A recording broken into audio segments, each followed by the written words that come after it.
Welcome once again to Musings by Danon. If you're new here, welcome. My name is Danon. I'm currently reading over 600 manga and light novels, and my two favorite genres are fantasy and romance. Now, I don't talk about all of them on YouTube. Some of them are not safe for YouTube, while others are just guilty pleasures that don't really need an in-depth analysis. However, sometimes I come across something that is both fun and new, and I'm inspired to do a video letting you all know about it. And very rarely, a single manga panel is enough to make me want to do a video, which is the case in today's video. The title? Guillotine Bride, I'm just a dragon girl who will destroy the world. Also, and I know it's annoying to keep hearing this, but statistically if I don't ask you to like and subscribe, the video gets fewer subscribers. First of all, Volume 1 for both the light novel and manga are available right now. You can pick up the official translation over on Bookwalker. So far, I've only read the manga, but I do intend to pick up the light novel. After all, there are always differences between the two, but more importantly, a volume of a light novel tends to contain the same amount of content as 3 volumes of manga. That's just from my experience and varies from series to series, but that seems to be the average. Now, let's talk about that silly title and what it reveals about the story. Allow me to set the scene and how it's represented in the title. Since ancient times, there have been 7 powerful spirits: Phoenix, Vampire, Dragon, Werewolf, Succubus, Amorphous, and Unicorn. And these spirits inhabit the bodies of girls. When the girl dies, the spirit finds another compatible body to inhabit. Now, sometimes the spirit goes berserk. There are 3 tiers of berserk. The first tier, monster traits appear. For the dragon girl, horns, wings, and a tail appear. When she reaches her second tier, she becomes a full-on dragon and starts rampaging. The third tier is a calamity on par with country-ending meteorites. The problem is, once she enters the first tier, nothing will stop her from eventually evolving into the second and third. The only solution is to kill her by guillotine. Okay, that explains most of the title, especially the first word, but what about the second? Well, the image that inspired me to do this video should answer that question. But how did we get to that point? What led to this specific event? I'm so glad you asked, dear viewer. To answer these questions, we must start at the beginning. Ryunosuke Dazai is a good boy who always helps those in need. He is the vice president of the student council, and since they all ask him so nicely, winds up doing most of the work for the rest of the student council, including the student council president. I mean, the rest of the student council are busy and barely have time. What's that? Do they have part-time jobs? Something like that. Ryunosuke also loves bodybuilding and is very proud of his body. So much that he'll show off his muscles at any opportunity. Well, not so much show off as admire. Ryunosuke gets embarrassed when his fellow classmate, Marie Vlad Ibarra, his assistant in Kohai, sees him topless. Ibarra, after finding out that Ryunosuke was just checking out his muscles, bemoans falling for an idiot like this. We quickly find out that everyone else on the student council, all girls, appear to have feelings for our main boy. And what's not to love? Aside from being strong and handsome, he's kind, generous with his time, and loves helping others. In fact, helping others is his biggest weakness. He may be too nice.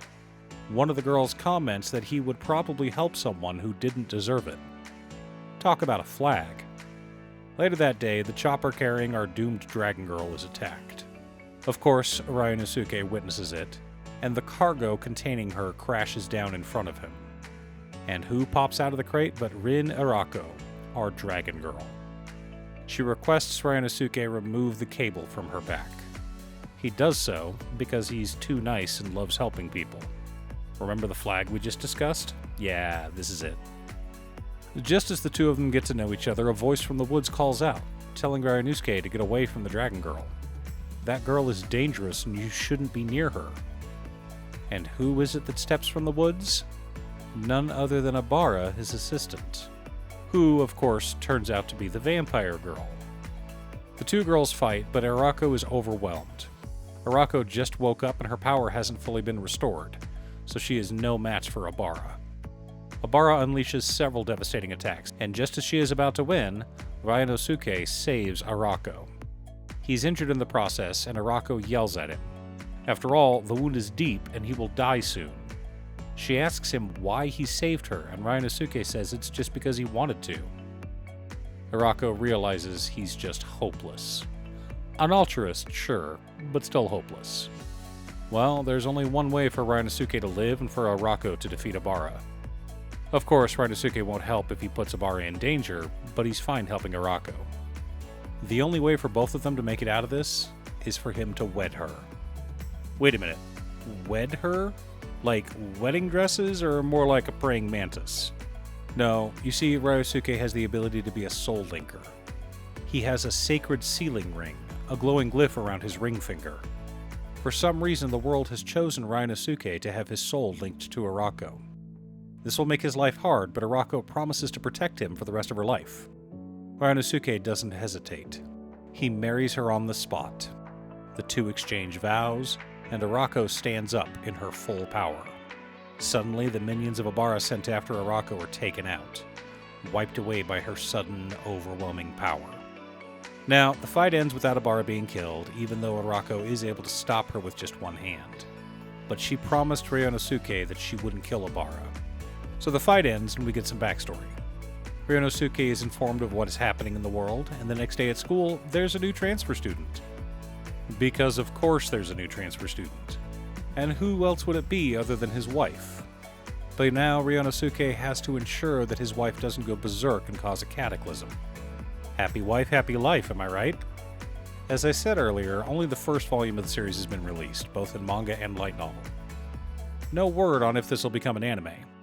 But the more popular a series is, the higher chance we'll get. So if you're interested, go pick up a copy of Guillotine Bride, I'm Just a Dragon Girl Who Will Destroy the World. I know you'll enjoy it. Thanks for tuning in. Once again, a huge shout out to my editor Cutestuff. I couldn't make these videos without her.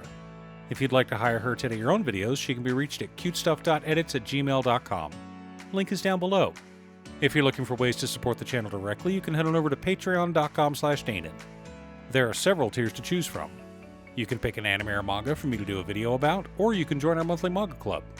I also want to give a quick shout out to all of my patrons: Waffles, Jiraiya, Muffins, Marcus, Brett, Roxy, Alix, Borgie, Conga, Robert, Pye, Caceres, Patrick, Tiz, Art, Richard, Sant, Boomy, Osura, Justin, Golden Walker, Captain Hammer, Yori, Sleech, Zach, Mr. Salty, and Hua. You guys are awesome. I post anime or manga videos often, or you can click here to watch additional videos. Again, thanks for watching, and I'll see you all again next time on Musings by Danon.